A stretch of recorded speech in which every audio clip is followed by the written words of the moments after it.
Para suster, saudari-saudariku yang terkasih, kita sudah merenungkan bersama mengenai nasihat Injili, kemiskinan dan kemurnian.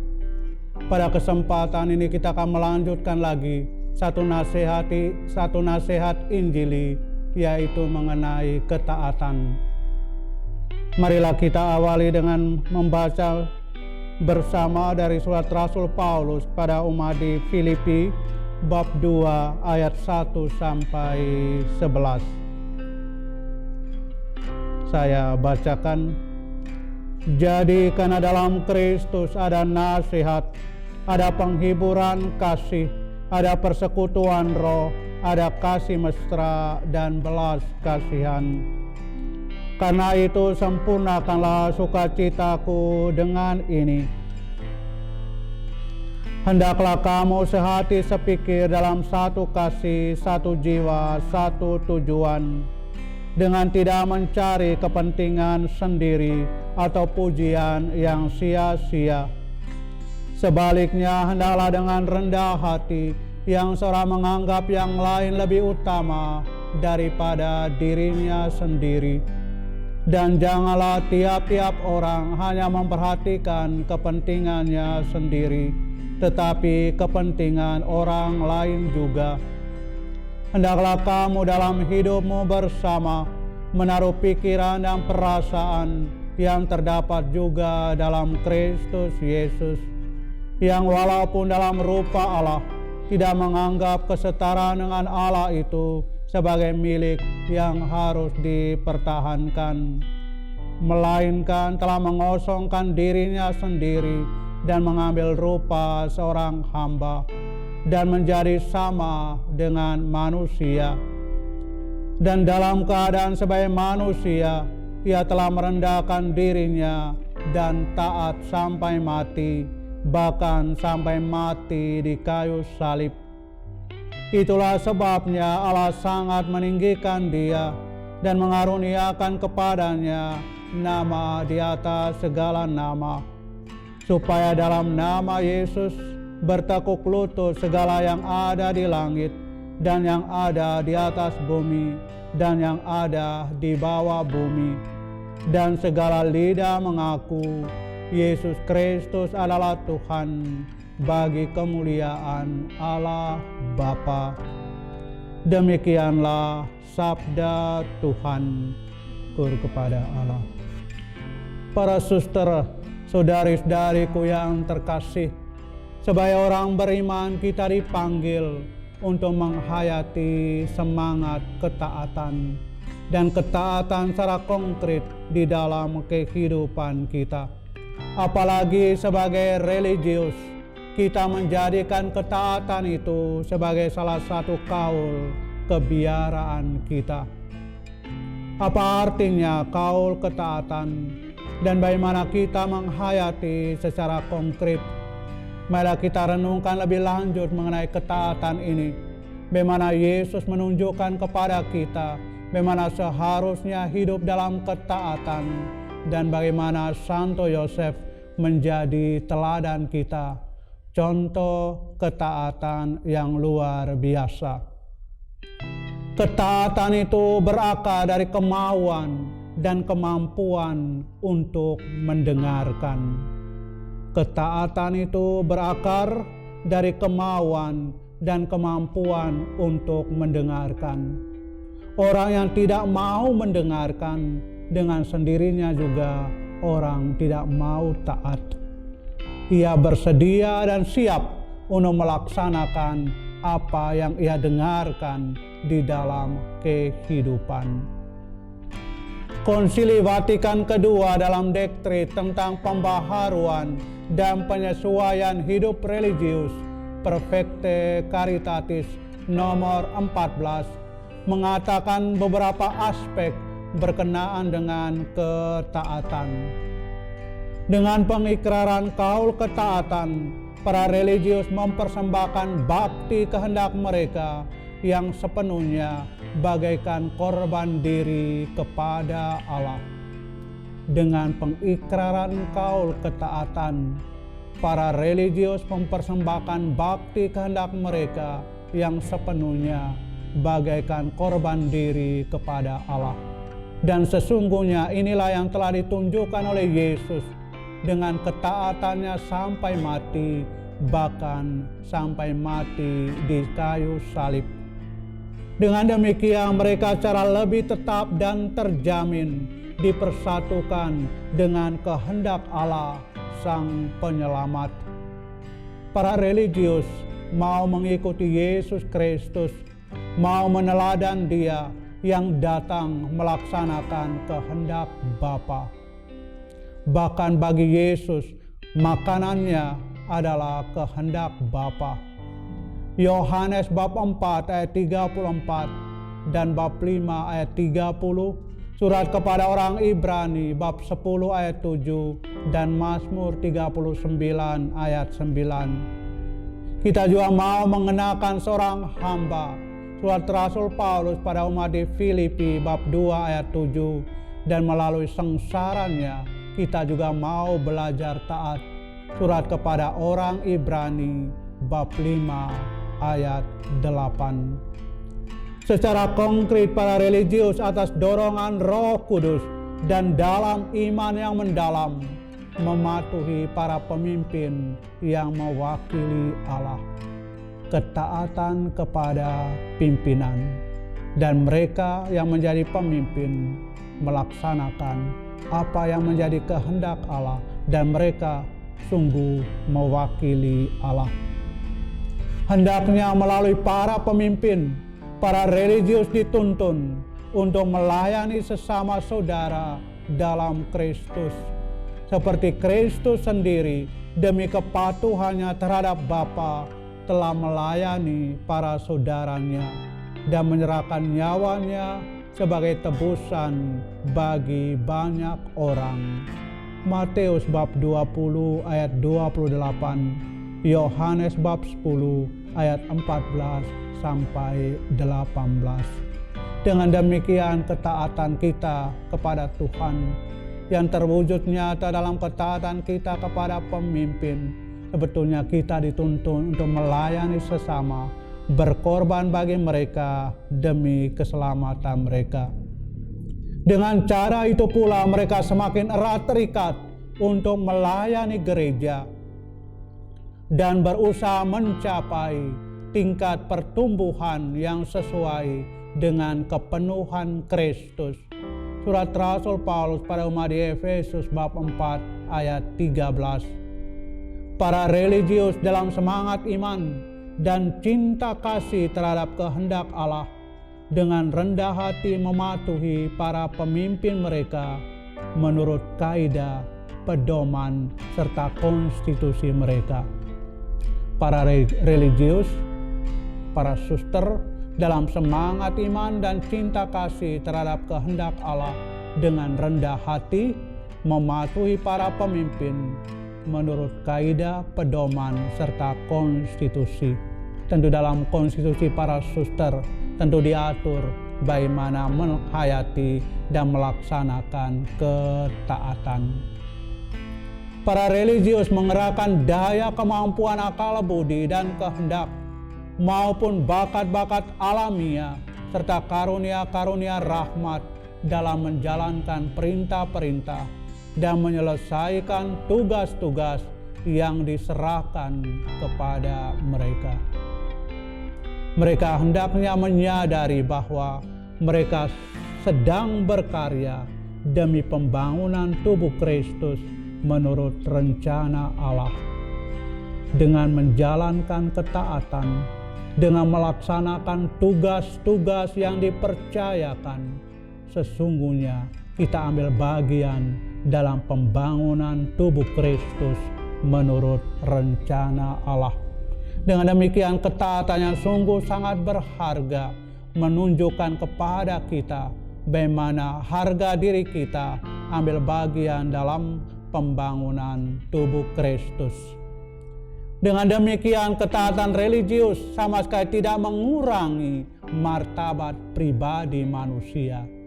Ketaatan religius sama sekali tidak mengurangi martabat pribadi manusia.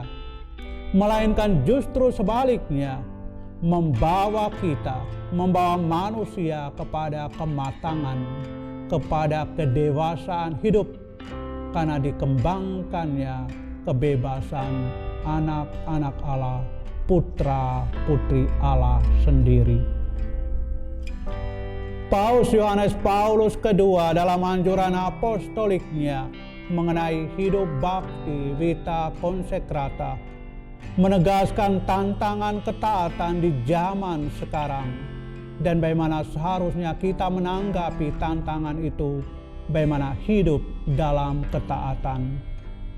Sehubungan dengan hal ini dapat kita baca dalam Vita Consecrata nomor 21, 91 dan 92. Sehubungan dengan hal ini, Paus Yohanes Paulus menegaskan bahwa tantangan ketaatan bersumber dari paham-paham kebebasan.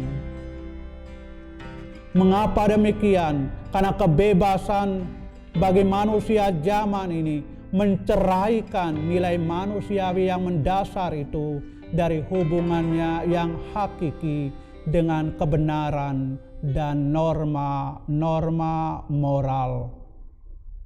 Usaha memajukan kebebasan sebagai nilai yang sejati erat berkaitan dengan sikap menghormati pribadi manusia. Tetapi di sisi lain kita juga menyaksikan ketidakadilan, bahkan kekerasan yang sungguh menyimpang baik dalam hidup pribadi maupun bangsa-bangsa yang diakibatkan oleh penyalahgunaan kebebasan. Kebebasan disalahgunakan dan dengan sendirinya kita menyaksikan ketidakadilan, kekerasan yang sungguh menyimpang dan bertentangan dengan martabat pribadi manusia. Dan tanggapan yang sungguh efektif menurut Paus Yohanes Paulus II terhadap penyalahgunaan kebebasan justru terletak dalam ketaatan yang merupakan ciri khas hidup bakti. Jadi ciri khas hidup bakti ketaatan. Dengan sendirinya seorang religius yang tidak mau taat, ia sudah mengingkari martabat hidupnya sebagai seorang religius. Dengan cara yang amat kuat dan jelas, ketaatan itu menampilkan ulang ketaatan Kristus terhadap Bapa. Dengan cara yang amat kuat dan jelas, ketaatan itu menampilkan ulang ketaatan Kristus terhadap Bapa. Dan bertolak dari misteri tersebut sesungguhnya tidak ada pertentangan antara ketaatan dan kebebasan. Dari misteri tersebut berkaitan dengan ketaatan Kristus terhadap Bapa dan ketaatan yang merupakan ciri khas hidup bakti, maka tidak ada pertentangan antara ketaatan dan kebebasan. Sikap Yesus Sang Putra menyingkapkan misteri kebebasan manusiawi sebagai jalan ketaatan terhadap kehendak Bapa dan misteri ketaatan sebagai jalan untuk langkah demi langkah merebut kebebasan yang sejati. Sikap Yesus Sang Putra menyingkapkan misteri kebebasan manusiawi sebagai jalan ketaatan terhadap kehendak Bapa dan misteri ketaatan sebagai jalan untuk langkah demi langkah merebut kebebasan yang sejati. Melalui ketaatan, para religius menunjukkan kesadaran mereka sebagai putra-putri Bapa. Ketaatan dalam relasi dengan Bapa, taat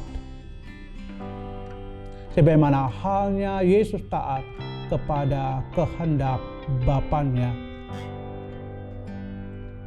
Oleh karena itu para religius sebagaimana halnya Yesus sendiri memandang kehendak Bapa sebagai makanan mereka sehari-hari. Yohanes bab 4 ayat 44. Sebagai batu karang mereka, kegembiraan dan perisai mereka, gunung batu dan kekuatan mereka. Mazmur 18 ayat 2. Ketaatan kepada kehendak Bapa sebagai batu karang, kegembiraan, perisai, gunung batu dan kekuatan. Ketaatan menampilkan keindahan yang membebaskan.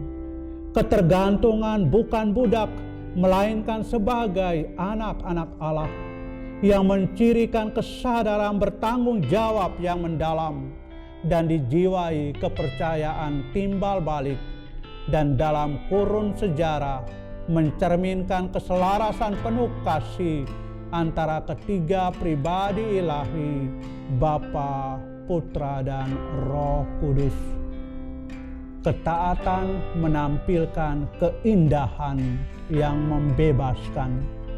Ketergantungan bukan budak, melainkan hidup sebagai anak-anak Allah yang bercirikan kesadaran bertanggung jawab yang mendalam dan dijiwai kepercayaan timbal balik dalam kurun sejarah, mencerminkan keselarasan penuh kasih antara ketiga pribadi ilahi, Bapa, Putra, dan Roh Kudus. Selanjutnya, para saudara-saudariku yang terkasih, ketaatan itu berkaitan dengan dimensi komuniter, yaitu berkenaan dengan hidup bersama. Hidup persaudaraan merupakan tempat istimewa untuk mengenali dan menerima kehendak Allah dan untuk bersama melangkah maju sebudi sehati. Hidup persaudaraan, hidup bersama merupakan tempat istimewa untuk mengenali dan menerima kehendak Allah dan untuk bersama melangkah maju sebudi sehati.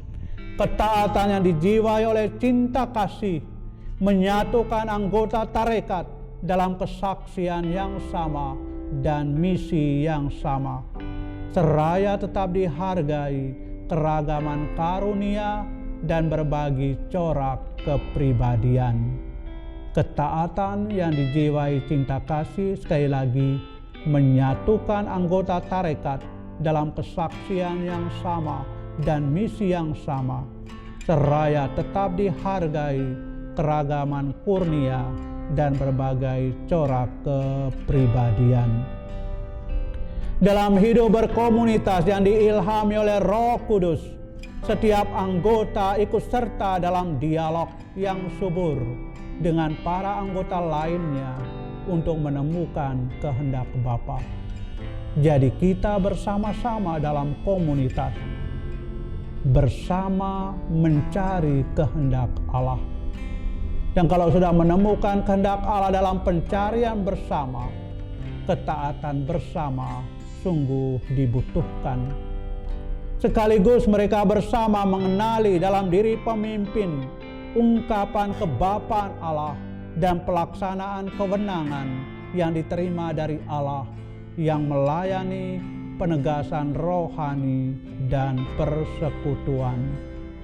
Sekaligus para anggota dalam komunitas bersama mengenali dalam diri pemimpin ungkapan kebapaan Allah dan pelaksanaan kewenangan yang diterima dari Allah yang melayani penegasan rohani dan persekutuan. Maka di hadapan gereja dan masyarakat, hidup dalam komunitas merupakan tanda khusus ikatan. Di hadapan gereja dan masyarakat, hidup dalam komunitas merupakan tanda khusus ikatan yang bersumber pada panggilan yang sama dan keinginan bersama, kendati ada perbedaan suku, asal-usul, bahasa, dan kebudayaan, tapi diikat oleh satu panggilan yang sama dalam sebuah komunitas, dalam sebuah tarekat. Bertentangan dengan semangat perselisihan dan perpecahan, kewenangan dan ketaatan bersinar bagaikan lambang kebapaan yang unik yang berasal dari Allah, tanda persaudaraan yang lahir dari Roh Kudus, isyarat kebebasan batin mereka yang percaya akan Allah, kendati keterbatasan manusiawi mereka yang mewakili. Kendati keterbatasan manusiawi dari para pemimpin kita, tapi menunjukkan kepada kita kewenangan dan ketaatan yang bersinar, bagaikan lambang kebapaan yang unik yang berasal dari Allah, tanda persaudaraan yang lahir dari Roh Kudus. Melalui ketaatan tersebut yang oleh sejumlah orang dijadikan pedoman hidup, kebahagiaan yang dijanjikan Yesus dianugerahkan kepada mereka. Bagi orang yang taat, justru janji kebahagiaan diberikan oleh Yesus. Berbahagialah mereka yang mendengarkan sabda Allah dan melaksanakannya. Mendengarkan berkaitan taat kepada firman Tuhan. Lukas bab 11 ayat 28. Dan janji itu dialami dan diwartakan demi kesejahteraan semua orang. Selain itu, mereka yang taat mempunyai jaminan bahwa mereka sungguh berperan serta dalam misi, mengikuti Tuhan dan tidak mengejar keinginan-keinginan mereka sendiri. Orang yang sungguh taat menjauhkan diri dari keinginan-keinginan, rencana-rencana mereka sendiri. Mereka yang taat dibimbing oleh Roh Allah, dan bahkan di tengah kesukaran yang besar pun tetap ditopang oleh tangannya yang kuat dan dapat diandalkan. Kisah bab 20 ayat 22 sampai 23. Para suster, saudari-saudariku yang terkasih, selanjutnya kita melihat dan belajar dari Santo Yosef bagaimana menghayati ketaatan, bagaimana belajar mendengarkan apa yang dikehendaki oleh Allah dalam kehidupan dan melaksanakannya dalam tindakan konkret. Santo Yosef memiliki semangat ketaatan yang luar biasa tinggi dan mendalam, dan melaksanakannya dengan sangat baik. Santo Yosef memiliki semangat ketaatan yang luar biasa, dan dia dengan tekun dan setia melaksanakannya dengan sangat baik. Sekali lagi, Santo Yosef tidak banyak bicara. Tidak ada satu kata pun yang keluar dari mulutnya berkenaan dengan ketaatan, tapi dari hidupnya, dari tindakannya, dari apa yang ia lakukan adalah pemenuhan dari semangat mendengarkan firman Allah dan melaksanakannya dalam kehidupan. Yosef taat kepada kehendak Allah ketika diminta oleh malaikat Tuhan supaya jangan takut mengambil Maria sebagai istrinya. Walaupun kita tahu karena pertimbangan-pertimbangan manusiawinya, dia tidak mau mempermalukan Maria di depan umum. Tapi karena perintah Tuhan yang disampaikan oleh malaikat Tuhan dalam mimpi, Yosef dengar dan Yosef taat. Matius bab 1 ayat 18 sampai 25. Yosef juga taat kepada kehendak Allah pada saat diminta untuk mengungsi ke Mesir bersama kanak-kanak Yesus bersama Maria, ibu anak itu. Walaupun kita tahu perintah yang tidak gampang untuk menuju pengungsian tempat yang begitu jauh, tapi dalam semangat iman, dalam semangat mendengarkan, Yosef taat untuk meninggalkan Bethlehem dan pergi mengungsi ke tempat jauh, ke tanah Mesir. Matius bab 2 ayat 13 sampai 15. Dengan semangat yang sama, ketaatan yang luar biasa, semangat mendengarkan apa yang menjadi kehendak Allah, Santo Yosef juga meninggalkan Mesir dan kembali ke tanah Israel. Dan akhirnya dengan pertimbangan khusus, ia lalu menetap di Nazaret. Matius bab 2 ayat 19 sampai 23. Ketaatan Yosef luar biasa. Dari semangat mendengarkan dan melaksanakan apa yang ia dengarkan dan laksanakan dalam kehidupan. Dengan semangat ketaatan kepada kehendak Allah, Santo Yosef bersama Maria melaksanakan peraturan dan hukum yang berlaku saat mempersembahkan anaknya di Kenisa. Lukas bab 2 ayat 21 sampai 40 dan ikut merayakan Paskah di Yerusalem. Lukas 2 41 sampai 52. Para saudara-saudari-saudariku yang terkasih, Paus Fransiskus dalam surat apostoliknya Patris Corde menegaskan bagaimana ketaatan Yosef itu. Paus Fransiskus menulis, seperti apa yang Allah kerjakan kepada Maria ketika dia mewujudkan rencana keselamatannya kepadanya, demikian juga dia mewahyukan rencananya kepada Yosef. Dan dia melakukannya melalui mimpi yang di dalam Alkitab seperti di antara semua bangsa kuno dipandang sebagai salah satu sarana yang digunakan Allah untuk menyatakan kehendaknya. Patris Corde nomor 3. Paus Fransiskus kembali menegaskan bagaimana ketaatan Santo Yosef yang luar biasa dalam hidupnya.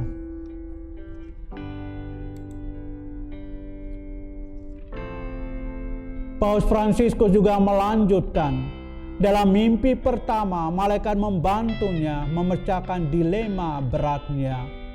Janganlah engkau takut mengambil Maria sebagai istrimu, sebab anak yang di dalam kandungannya adalah dari Roh Kudus. Ia akan melahirkan anak laki-laki dan engkau akan menamakan dia Yesus, karena dialah yang akan menyelamatkan umatnya dari dosa mereka. Matius 1, 20 sampai 21. Dan Yusuf segera menanggapi. Sesudah bangun dari tidurnya, Yosef berbuat seperti yang diperintahkan malaikat Tuhan itu kepadanya. Matius bab 1 ayat 24. Ketaatan memungkinkannya untuk mengatasi kesulitannya dan menyelamatkan Maria. Patris Corde nomor 3. Para saudara-saudari-saudariku yang terkasih, dalam mimpinya yang kedua, malaikat berkata kepada Yosef, "Bangunlah, ambillah anak itu serta ibunya, larilah ke Mesir, dan tinggallah di sana sampai aku berfirman kepadamu, karena Herodes akan mencari anak itu untuk membunuh dia." Dalam mimpinya yang kedua, malaikat berkata kepada Yosef, "Bangunlah, ambillah anak itu serta ibunya, larilah ke Mesir, dan tinggallah di sana sampai aku berfirman kepadamu, karena Herodes akan mencari anak itu untuk membunuh dia." Matius bab 2 ayat 13. Yosef tidak ragu untuk mentaatinya. Tanpa bertanya-tanya tentang kesulitan yang akan dihadapinya, maka Yosef pun bangunlah, diambilnya anak itu serta ibunya malam itu juga, lalu menyingkir ke Mesir dan tinggal di sana hingga Herodes mati. Matius 2, 14, 15 disampaikan oleh Paus Fransiskus dalam surat apostoliknya Patris Corde nomor 3. Selanjutnya Paus Fransiskus mengatakan, di Mesir Yosef dengan kepercayaan dan kesabaran menanti pemberitahuan yang dijanjikan oleh malaikat untuk kembali ke negaranya. Segera setelah utusan ilahi dalam mimpi ketiga memberitahukannya bahwa mereka yang mencoba membunuh anak itu sudah mati, dan memerintahkannya untuk bangun, membawa anak itu dan ibunya bersamanya dan kembali ke tanah Israel. Matius 2:19-20. Ia sekali lagi menaati tanpa ragu-ragu. Yosef pun bangunlah, diambilnya anak itu serta ibunya dan pergi ke tanah Israel. Matius 2:21, Patris Corde nomor 3. Lalu Paus Fransiskus masih mengatakan, dalam perjalanan pulang setelah didengarnya bahwa Arkelaus menjadi raja di Yudea menggantikan Herodes ayahnya, ia takut ke sana karena dinasehati dalam mimpi. Dan ini adalah yang keempat kalinya terjadi. Pergilah Yosef ke daerah Galilea. Di sana ia pun tinggal di sebuah kota yang bernama Nazaret. Matius 2:22-23, Patris Corde nomor 3. Santo Lukas khususnya tertarik untuk menunjukkan bahwa orang tua Yesus mematuhi semua ketentuan hukum. Upacara sunat Yesus, pemurnian Maria setelah melahirkan, persembahan anak pertama kepada Allah. Sebagaimana kita baca dalam Lukas bab 2 ayat 21-24. Di setiap keadaan Yosef menyatakan fiat-Nya sendiri. Terjadilah apa yang Tuhan kehendaki, seperti fiat Maria pada kabar sukacita dan Yesus di Taman Getsemani. Terjadilah apa yang Tuhan kehendaki. Kemampuan ketaatan yang luar biasa ini justru dari keterbukaan untuk mendengarkan apa yang disampaikan oleh Tuhan. Yosef dalam perannya sebagai kepala keluarga mengajar Yesus untuk patuh kepada orang tuanya. Lukas 2:51 seturut perintah Allah. Patris Corde nomor 3. Itulah para suster saudari-saudariku yang terkasih, berkait dengan Santo Yosef yang luar biasa, penuh semangat, berkobar-kobar untuk menghayati ketaatan. Ketaatan yang luar biasa dari semangat mendengarkan apa yang dikehendaki Allah dan siap siaga melaksanakannya dalam kehidupan. Selanjutnya para suster saudari-saudariku yang terkasih, bagaimana kita sebagai religius, khususnya para suster PRR, di dalam menghayati ketaatan. Sebagaimana halnya Santo Yosef siap melaksanakan kehendak Allah, demikian juga para suster PRR dipanggil untuk memiliki semangat tersebut dalam penghayatan ketaatan. Dalam konstitusi para suster nomor 137 dapat kita baca dan renungkan. Terdorong oleh cinta kasih akan Kristus, kita memeluk ketaatan sebagai rahmat yang khas yang diberikan Tuhan kepada kongregasi dengan perantaraan pendiri. Supaya kita lebih tetap dan lebih pasti mempersatukan diri dengan kehendak Tuhan yang menyelamatkan, dan dengan begitu kita dipersatukan dalam Kristus. Para suster, rumusan yang sangat indah.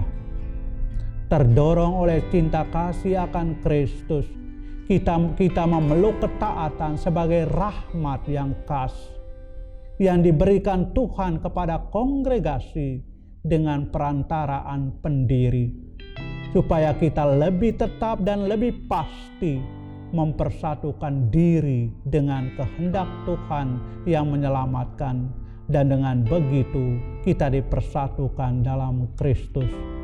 Justru dengan ketaatan membawa kepada persatuan mistik, mempersatukan diri dengan kehendak Tuhan yang menyelamatkan, Dan dengan begitu kita dipersatukan dalam Kristus.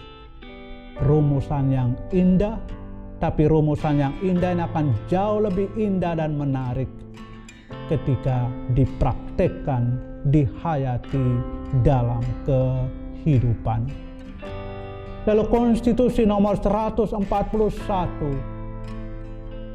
kita dapat membaca, kita mencari dan melaksanakan kehendak Allah. Ini berarti bahwa kita secara perorangan dan secara komunitas masuk dalam proses pembedaan roh. Masuk dalam proses pembedaan roh itu berarti baik secara pribadi maupun secara komuniter kita bersama-sama mencari apa yang dikehendaki Allah. Tetapi keputusan terakhir di tangan pimpinan. Tetapi oleh adanya partisipasi dalam penegasan roh bersama, maka ketaatan menjadi lebih berarti. Lalu dalam konstitusi nomor 141 paragraf 1 kepada kita disampaikan, khusus untuk para suster, rela menerima dan melepaskan sesuatu yang sudah dimulai apabila ketaatan meminta. Rela menerima dan juga rela melepaskan sesuatu yang sudah dimulai apabila ketaatan meminta. Dalam terang roh, pimpinan dan anggota dalam suasana dialog bersama mencari dan mematuhi kehendak Allah. Jadi intinya adalah kemauan untuk mendengarkan apa yang dikehendaki oleh Allah dalam suasana dialog. Dan pada akhirnya kita mematuhi dalam ketaatan sempurna akan apa yang dikehendaki oleh Allah. Sebagaimana halnya Santo Yosef taat pada hukum berlaku, demikian juga halnya semangat seorang suster PRR taat kepada kehendak Allah yang tertuang di dalam konstitusi dan juga hukum gereja. Dan tentu peraturan-peraturan lain yang semestinya kita ikuti dalam kehidupan kita sebagai orang Katolik maupun sebagai religius.